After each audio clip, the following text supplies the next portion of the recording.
What's going on, y'all? Thanks for checking in with Callie. Please like, subscribe if you haven't already.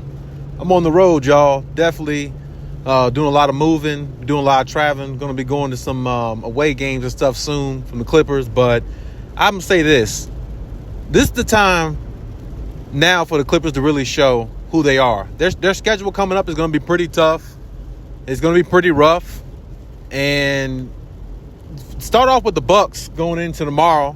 That's going to be a tough game. Then they got the Pistons coming up, which the Pistons have been very surprising to me this year. The Pacers, they got them coming up. They got to get back at the Pacers after the loss they had. Then they got 2 games coming up with the Lakers.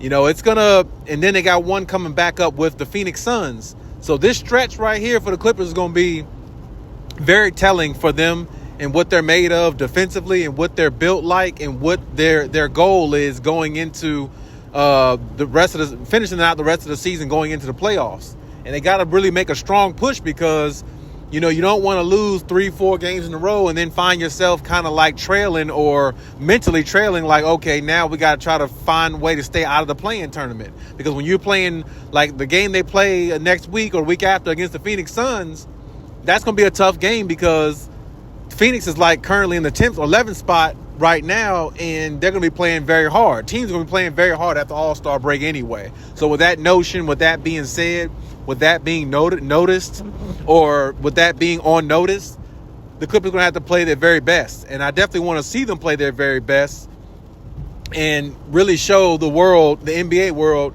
their defense is really their staple. And that's what I really want the Clippers to focus on, their defense more than anything. Offensively, they'll be fine.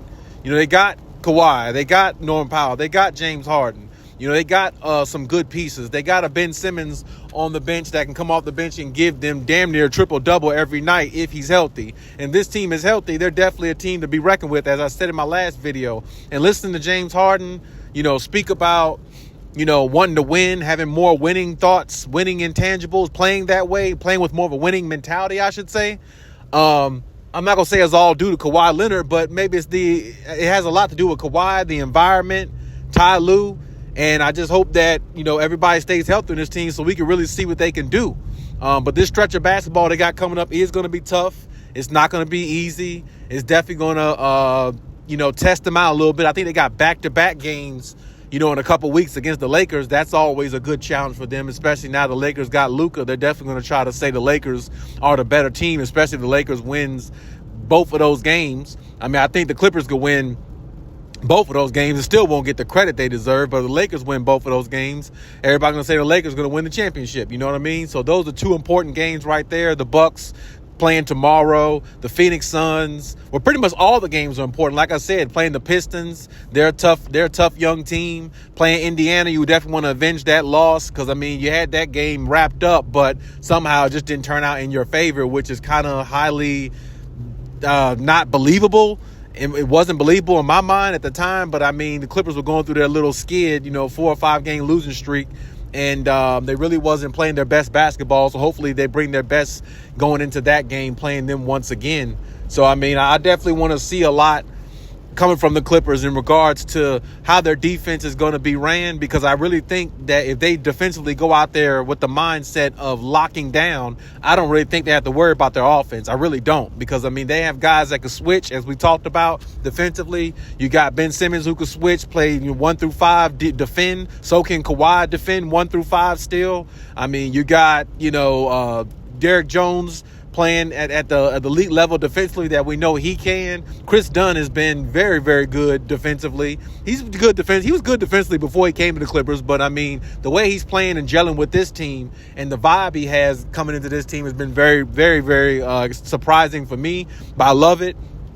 I love what they have all the way around, and I'm telling you, I think that this team could definitely win it all. I really think they can, and I've said that about teams they had before because of the greatness of Kawhi Leonard, but I'm saying that about this team now because of the evenly distributed wealth they have defensively with this team, which they didn't have a couple years ago and even last year. I really think this team is better than what they had with Paul George and Russell Westbrook. I really do.